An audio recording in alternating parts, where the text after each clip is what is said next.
On appelle ça des micro-logements. Est-ce qu'il s'agit de logements tout court? On va poser la question à Charlie Cailloux qui est avec nous. Bonjour Charlie. Bonjour Hercine. Conseiller juridique du site immobilier pap.fr.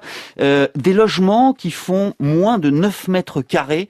Est-ce qu'on a le droit de les louer? Non, a priori. Alors non, on ne peut pas louer un logement de moins de 9 mètres carrés parce qu'il ne répond pas aux normes de décence du logement. Pour être décent, un logement doit disposer d'une pièce principale, d'une surface habitable de 9 mètres carrés avec une hauteur sous plafond d'au moins 2,20 mètres ou d'un volume habitable d'au moins 20 mètres cubes.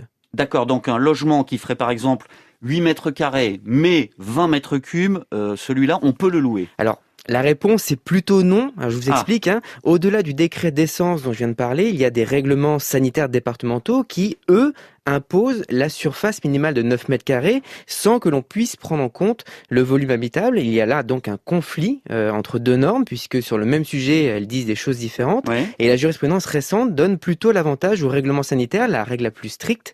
Donc, il faut déconseiller à un propriétaire de louer un logement de moins de 9 mètres carrés, même si le volume habitable est supérieur à 20 mètres cubes. Cette règle des 9 mètres carrés minimum, est-ce que c'est vrai aussi pour les locations saisonnières où on voit des choses très très petites? Alors, c'est encadré, mais c'est pas exactement la même chose. Le règlement sanitaire départemental prévoit que le logement doit avoir une surface au moins de 7 mètres carrés si la location est destinée à recevoir une personne seule et de 9 mètres carrés pour 2 personnes. Et puis surtout, pour Paris et puis de nombreuses villes maintenant, il faut désormais réaliser un changement d'usage. C'est une procédure administrative plutôt lourde pour louer un logement à des touristes. Alors il y a une bizarrerie dans cette affaire, c'est que ces logements tout petits, ces micro-logements se vendent extrêmement cher. On voit ça sur les réseaux sociaux, il y a des gens qui s'indignent de chambres, chambres de bonne, chambres de service, qui sont proposées à 10, 12, 15 000 euros le mètre carré. Oui, on peut trouver que le prix est scandaleux, mais c'est tout à fait légal. On a le droit de vendre au prix que l'on veut. Personne n'est obligé d'acheter, évidemment. Autant la location de ces micro-logements est encadrée, autant on peut vendre sans restriction.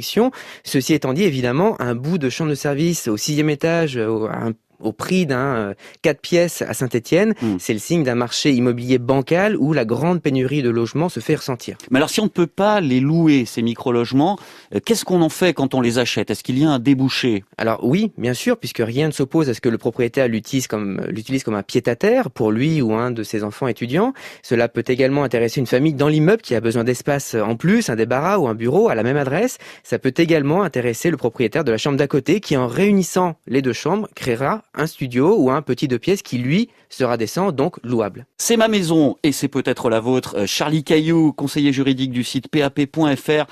On réécoute ce rendez-vous sur le site internet de France Info.